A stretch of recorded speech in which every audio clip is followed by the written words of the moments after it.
오늘 읽으신 본문 누가복음 15장의 가장 유명한 비유 중에 하나죠. 여러분들 너무나도 잘 알고 계시는 본문이라 생각됩니다. 하지만 우리가 조금 이 본문 속에서 예수님의 의도가 어디에 있는지 오늘도 다시 찾아보기를 원합니다. 1990년대 중반쯤에 여러분들도 기억하실지 모르겠습니다. 최불암 시리즈라는 그런 우스갯소리가 많이 유행을 했었죠. 그 이야기 중에 이런 이야기가 있습니다. 하루는 최불암 씨가 서대문에서 종로를 지나서 이제 가는 버스를 탔다고 합니다. 종로 어귀에 들어서자 이제 안내양이 크게 외칩니다. 다음 내리실 곳은 이가입니다. 이가 내리실 분 준비하세요. 그러자 이가에서 스탑하자 몇 사람이 우르르 내렸습니다. 잠시 후 오가에 도착하자 안내양이 또 소리칩니다. 오가입니다. 오가 내리세요. 또 몇 명이 내렸습니다. 그러자 마음이 안절부절하던 최불암 씨가 망설이다가 마침내 안내양에게 달려가서 말합니다. 아가씨, 왜 이가하고 오가만 내리라는 거요? 최가는 언제 내리는 거요? 하고 물었다고 합니다. 조금 유치한 말장난이긴 하지만 한때 이런 최불암 시리즈 또는 철없는 남편 시리즈 등등 무슨 시리즈 하는 그런 우스갯소리들이 유행한 적이 있습니다. 그런데 그 우스갯소리들의 그 핵심을 살펴보면 어떤 말을 그 말의 의도를 살피지 않고 그 표현 자체만을 가지고 그 표현 자체만에 초점을 둠으로써 말장난을 하고 있는 것이 대부분입니다. 말의 의미와는 동떨어진 그런 말장난인 거죠. 때로 우리가 성경을 읽어나갈 때에도 그와 비슷한 경우들이 종종 있는 것 같습니다. 성경의 어떤 이야기들을 읽을 때 그 이야기가 속한 전체의 문맥 속에서 저자가 무슨 말을 하기를 원하는지 살피지 않고 이야기에 나타난 어떤 표면적인 내용에만 신경을 쓰다 정작 이야기의 본질적인 의미, 이야기의 핵심을 놓치는 경우가 종종 있는 것입니다. 예를 들면 우리가 선한 사마리아인의 비유 이미 살펴보았지만 선한 사마리아의 비유에서도 제사장이냐 레위인이냐 아니면 사마리아인이냐 누가 선한 이웃이냐에 우리의 마음을 쏟는 경향이 있는데 말씀드린 것처럼 예수님의 말씀의 핵심은 어디에 있습니까? 너도 가서 이와 같이 행하라. 예수님의 의도는 너희들 자신이 가서 선한 이웃이 되어라 하는데 초점이 있는 것이지 누가 선한 사람인지 선한 이웃인지를 찾는 데 목적이 있는 것이 아니라는 것이죠. 우리가 읽은 탕자의 비유도 그와 비슷한 경우입니다. 흔히 탕자의 비유하면 아버지의 품을 멀리 떠나 허랑방탕한 삶을 살다가 회개하고 돌아온 탕자, 즉 둘째 아들을 사랑으로 맞아주시는 아버지, 이 둘째 아들 탕자와 아버지만 머리에 떠오릅니다. 그런데 제가 보기에는 오늘 주보의 제목을 뭐라고 정하고 있죠? 두 탕자의 비유입니다.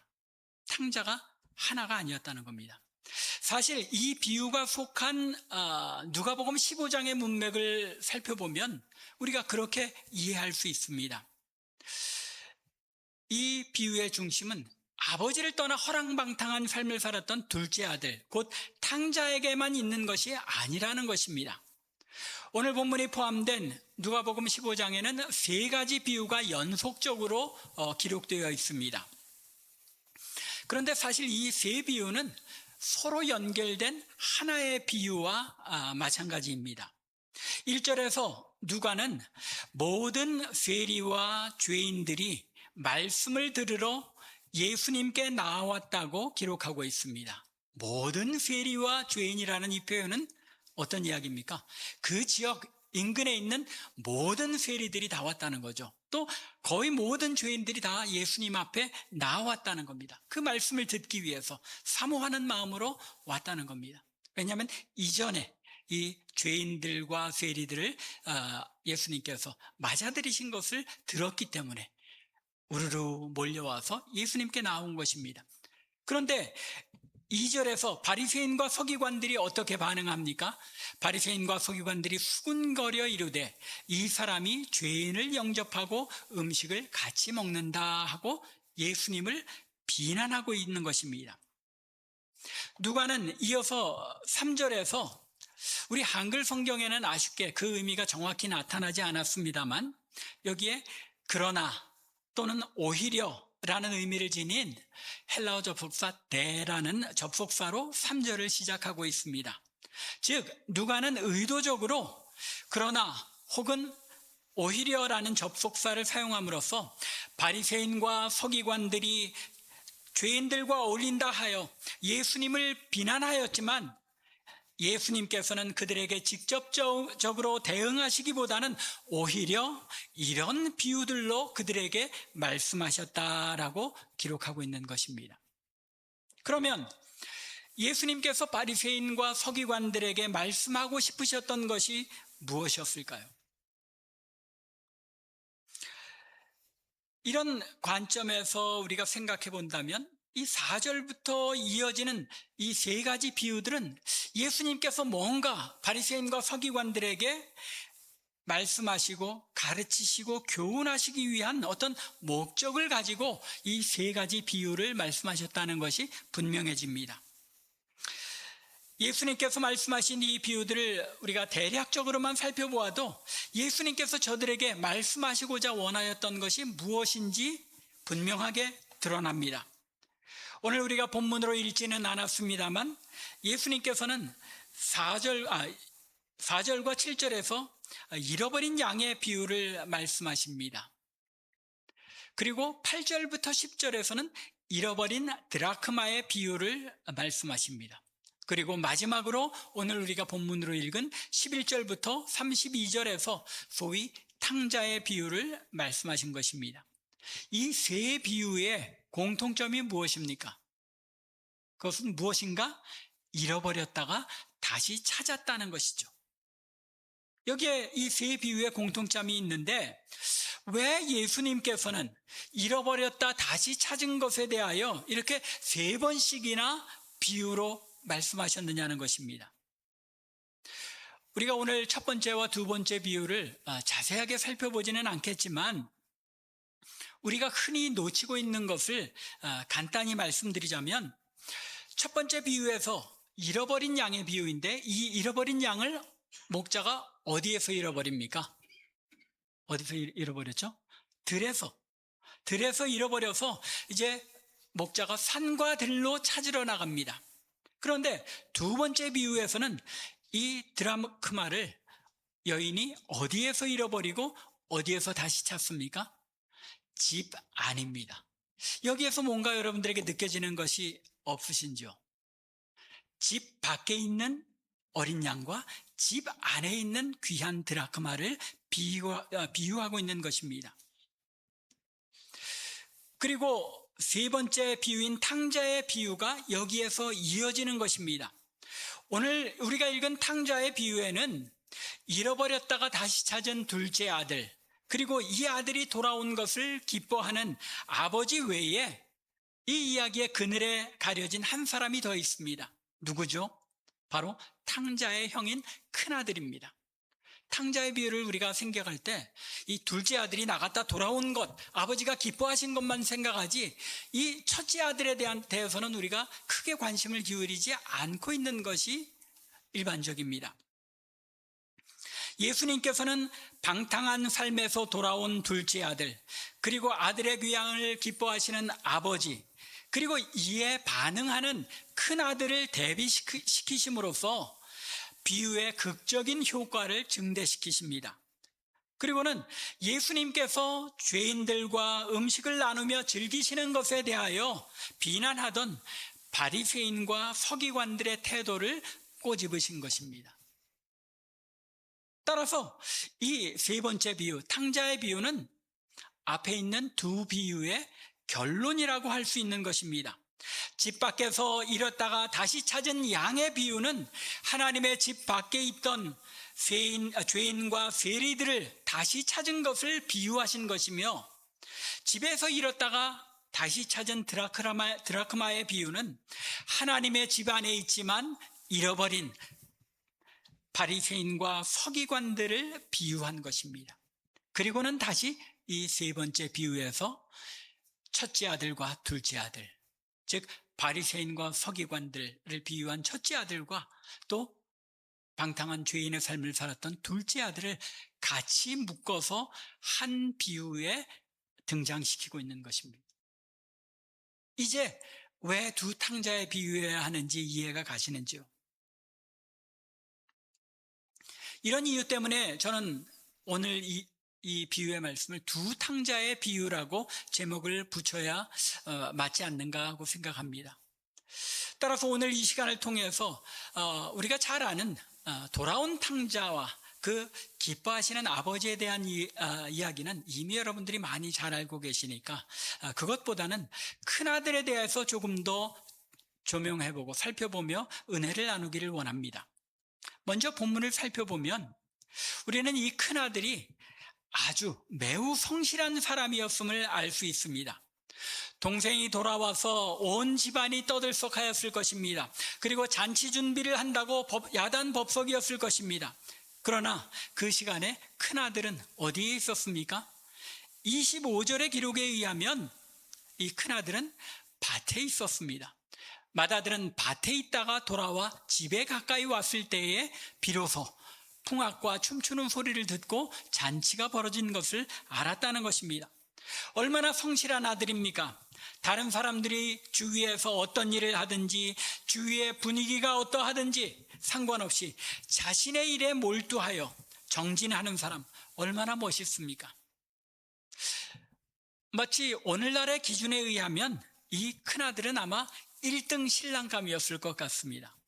아버지로부터 물려받을 재산도 많았고 또 거기에 물려받은 재산만 많다고 빈둥거리고 노는 것이 아니라 자신의 일에 몰두하는 사람, 얼마나 칭찬할 만한 사람입니까?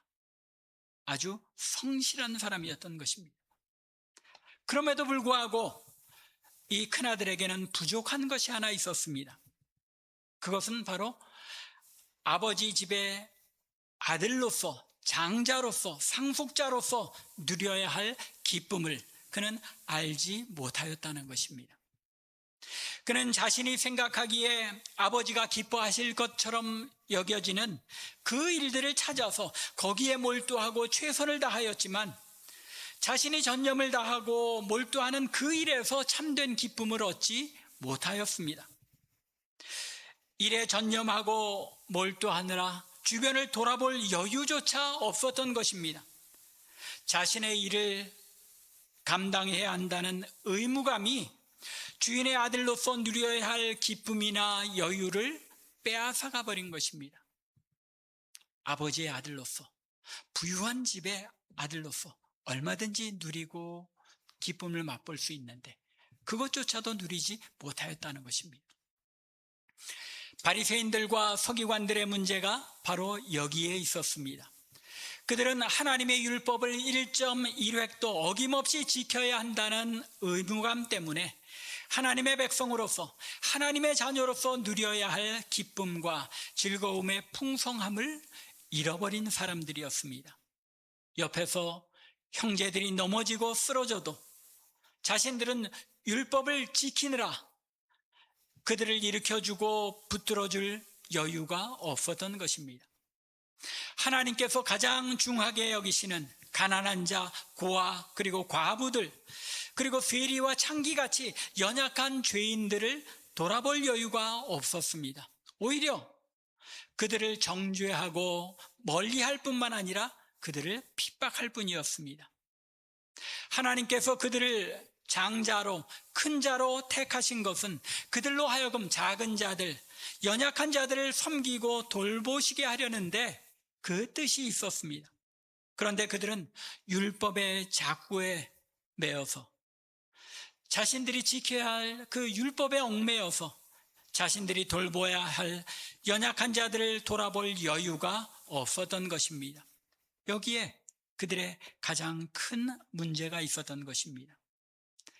성실한 아들, 아주 신앙적으로 살아가는 아들이었지만 자신의 의무감에 눌려서 아들로서 누려야 할 기쁨을 누리지 못하고 있었다는 것입니다. 혹시 우리가 이 큰아들과 같은 삶을 살고 있지는 않습니까? 열심히 신앙생활을 하고 있는데 실제로 그 안에 하나님의 자녀로서 누려야 할 기쁨은, 또 여유로움은, 또 만족은 우리가 누리고 있지 못하지는 않는지, 이 큰아들의 모습이 우리의 모습은 아닌지 돌아보아야 하는 것입니다. 두 번째로 이 큰아들은 자기의 의를 가진 자였습니다. 그래서 동생이 돌아온 것을 기뻐하기보다는 그 행실을 비판하였습니다. 그리고 아버지가 이 동생을 위하여 잔치를 여는 것에 분노하였습니다. 들에서 돌아오던 이 큰아들은 아마도 떠들썩한 집 분위기에 어리둥절하였던 것 같습니다. 26절과 27절에 언급된 것처럼 얼른 집으로 뛰어들어가면서 잔치 준비를 위하여 분주하게 오가는 종들 중에 하나를 불러서 물어봅니다. 그 종이 뭐라고 대답합니까? 당신의 동생이 돌아왔음에 당신의 아버지가 살찐 송아지를 잡았나이다. 동생이 돌아와서 아버지가 잔치를 벌이고 있는 것을 알려줍니다. 그때 이 큰아들이 어떻게 반응합니까? 28절에 예수님께서 사용하신 표현을 보면 그가 노하여 들어가고자 하지 아니하거늘, 집으로 들어가려고 하지조차도 않았다는 것입니다. 분노하여 잔치에 들어가기를 거절하였다는 것입니다. 수년간 생사를 모르던 동생이 돌아왔을 때에 정상적인 형이라면 동생이 무사히 돌아오게 된 것을 기뻐하며 즐거워하는 것이 당연했을 것입니다. 그런데 이 형은 무사히 돌아온 동생을 위하여 아버지가 잔치를 베풀었을 때에 분노하며 잔치에 배석하기를 거부하였습니다. 아마도 이 형의 분노는 자기의 몫의 유산을 다 탕진하고 돌아온 이 둘째 동생보다는 그런 동생을 반갑게 맞으시며 잔치까지 베풀어 주시는 아버지에 대한 분노였던, 또한 원망이었던 듯합니다. 그러기에 28절과 29절에서 함께 잔치에 들어가기를 권하는 아버지에게 자신은 여러 해 동안 아버지를 섬겨 명을 어긴 일이 없이 모든 일에 충성 봉사했는데도 불구하고 자신을 위해서는 조그만 보상도 없으셨음을 분개하며 따지고 있는 것입니다. 그리고는 자기 동생이 한 일을 판단하고 자신이 이제까지 행한 의와 비교하고 있습니다. 그는 말합니다. 내가 수년 동안 아버지의 명을 한 번도 어긴 적이 없이 아버지의 집에서 주어진 일들에 충성을 다하며 봉사하였는데도 말씀으로라도 수고한다고 칭찬 한 번 안 하셨던 아버지께서 이제 아버지의 재산을 들고 나가서 허랑방탕하게 물 쓰듯이 다 창기와 술집 작부들에게 날려버린 그런 망나니 아들이 돌아오니까 문 앞에서 내쫓기는커녕 잔치라고요? 이건 도무지 말이 되지 않습니까? 하고 아버지에게 항의하고 있는 것입니다. 아마도 자신도 동생처럼 쾌락을 즐기고 싶은 마음도 있었지만 그 모든 것을 포기하고 아버지의 마음에 합당하게 행하기 위하여 노력을 기울였던 그 모든 세월이 아까웠는지도 모르겠습니다. 여러분들 때로는 그런 생각 들지 않으세요? 세상 사람들 다 놀고 즐길 거 즐기는데 우리는 주일마다 모여서 예배하느라 여행 한번 제대로 다녀보지 못하고 이렇게 모인다는 것, 억울하다는 생각이 들지 않습니까? 이 큰아들이 느꼈던 마음이 그런 마음이었던 것 같습니다. 혹은 자신은 아버지에게 해야 할 모든 의무를 다했기 때문에 자신은 아버지와 동생 앞에 떳떳한 의를 지녔다고 생각했던 것 같습니다. 이 큰아들에게 있어서 들에 나가 성실하게 맡겨진 일을 하는 것은 아버지와 동생 그리고 주변의 모든 사람들에게 집안의 큰아들로서의 의무를 다함으로써 떳떳하게 자신의 의의를 세워나가기 위한 것이었다는 말입니다. 구약시대에도 스스로를 하나님 앞에 떳떳하고 의롭다고 생각한 선지자가 하나 있었습니다. 물론 그 선지자 자신이 내가 하나님 앞에 떳떳하고 의롭네 하고 떠들고 다녔던 것은 아닙니다. 이 선지자는 니느웨에 가서 이방 민족에게 회개를 전파하라는 하나님의 명령을 거부하며 다시스로 가는 배를 타고 도망합니다. 누구입니까? 요나 선지자죠. 이 요나 선지자는 하나님의 낯을 피하여 다시스로 도망하려 하였지만 결국 하나님께서 보내신 태풍을 맞아 큰 물고기 뱃속에 던져지고 그곳에서 사흘 만에 다시 나오면서 하나님 앞에 회개하고 소명을 받아 니느웨에 가서 멸망을 선포합니다. 그리고 그 외침의 결과로 니느웨 백성들이 하나님께로 돌아와 회개하고 전무후무한 이방인의 회개운동이 일어났습니다. 얼마나 감사한 일입니까? 하나님께서 요나 자신을 통해서 이처럼 큰 부흥의 역사를 이루셨습니다. 그렇다면 얼마나 하나님께 감사하며 영광을 돌려야 하겠습니까? 그러나 이 놀라운 이방인의 부흥 역사가 일어나는 시간에 요나는 어떤 반응을 보입니까? 니느웨 성을 빠져나와서 성 동편 언덕에 올라앉아서 하나님께 화를 내고 불평을 합니다. 요나서 4장 1절에 요나가 매우 싫어하고 성내며 뭘 싫어한 겁니까?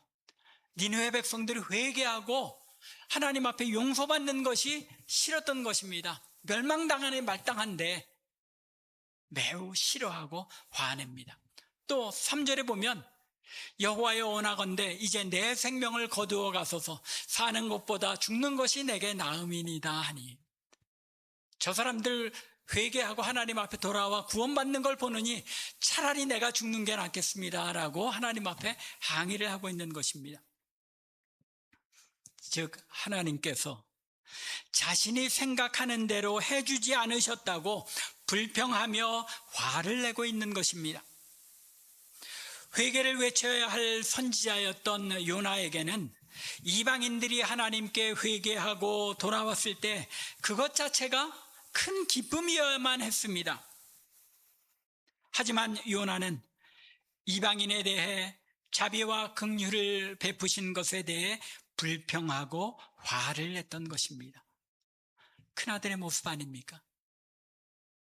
큰아들이 정확하게 아버지께서 둘째를 용서하고 잔치를 베푼 것에 대하여 화를 내고 있는 것입니다. 비록 몸은 다시스로 도망하던 자리에서 돌아와 함께 있었지만 요나는 그의 마음이 여전히 하나님께로부터 멀리 도망해 있었던 것입니다. 그리고 또한 이것이 큰아들의 모습이었던 것입니다. 이런 영적인 자만, 자기 의에 빠진 자는 어떤 영적인 것도 깨달을 수 없습니다. 자기가 잘못하고 있으면서도 남을 비판합니다. 이것이 바로 오늘 비유의 말씀에 나타난 큰아들이 앉아있는 교만의 자리인 것입니다. 요나가 몸은 다시스로부터 돌아와서 하나님의 말씀을 외치는 자리에 있었지만 그 마음은 여전히 하나님의 마음에서 멀리 떨어져 있었던 것과 같이 이 큰아들도 비록 몸은 늘 아버지와 함께 있었지만 그 마음은 아버지에게서 멀리 떠나 있었던 것입니다. 이것이 자기의 의에 빠진 큰아들의 모습이었습니다. 이 큰아들은 아버지께서 중요하게 여기는 것이 무엇인지 아버지의 마음을 이해하지 못했던 것입니다. 이것이 큰아들의 세 번째 우리가 살펴보아야 할 모습입니다. 결국 이 아들은 자기의 생각에 아버지가 기뻐하시리라 생각되는 일을 자기의 의를 쌓기 위하여 행한 것이지, 진정으로 아버지께서 기뻐하시는 일이 무엇인지에 대해서는 관심이 없었다는 것입니다. 작은 아들은 육신적으로 하나님을 멀리 떠났었습니다. 그리고 누가 보아도 분명한 죄악들을 범하였습니다. 누가 보아도 이 둘째 아들은 죄인입니다. 하지만 그는 하나님을 떠나 죄악 가운데 거하게 된 자신의 삶을 후회하며 회개하고 돌아왔습니다. 오늘 본문 17절의 말씀에서 예수님께서는 이 둘째 아들이 스스로 돌이켰다라고 말씀하십니다. 또 18절에서는 그가 아버지 곧 하나님께 죄를 고하리라 다짐하고 돌이켜 아버지의 집으로 돌아가서 21절에서는 실제로 아버지를 만나 죄를 고백하고 사죄를 청하였다고 말씀합니다. 하지만 큰아들은 육신적으로는 아버지의 집을 떠난 적이 없습니다. 이 사람은 누가 보아도 의롭고 종교적으로 완벽한 삶을 살아갑니다. 도무지 다른 사람들이 보기에 하나님 앞에 회개할 것이 없는 사람인 것처럼도 보입니다. 그리고 본인 스스로도 그렇게 생각합니다. 혹시 우리 가운데 나는 그다지 하나님께 이제는 회개할 것이 없지 않은가, 그렇게 생각하고 계시는 분들은 없습니까? 이 큰아들에게는 한 가지 중요한 것이 빠졌습니다. 그것이 무엇입니까? 아버지를 사랑하는 마음이었습니다. 그는 아버지를 진정으로 사랑하지 못하였을 뿐더러 아버지의 마음도 이해하지 못하였던 것입니다. 이 아들은 종으로부터 아버지가 돌아온 동생을 위하여 잔치를 배설하였다는 이야기를 들었을 때에 이미 28절에 살펴본 대로 노하여 들어가기를 즐거워하지 않았습니다. 또한 아버지가 나와서 이 아들을 권하여 잔치에 들어갈 것을 권하였을 때 29절과 30절에 아버지께 냉담하게 반응하며 대답하는 이 큰아들의 모습을 보십시오.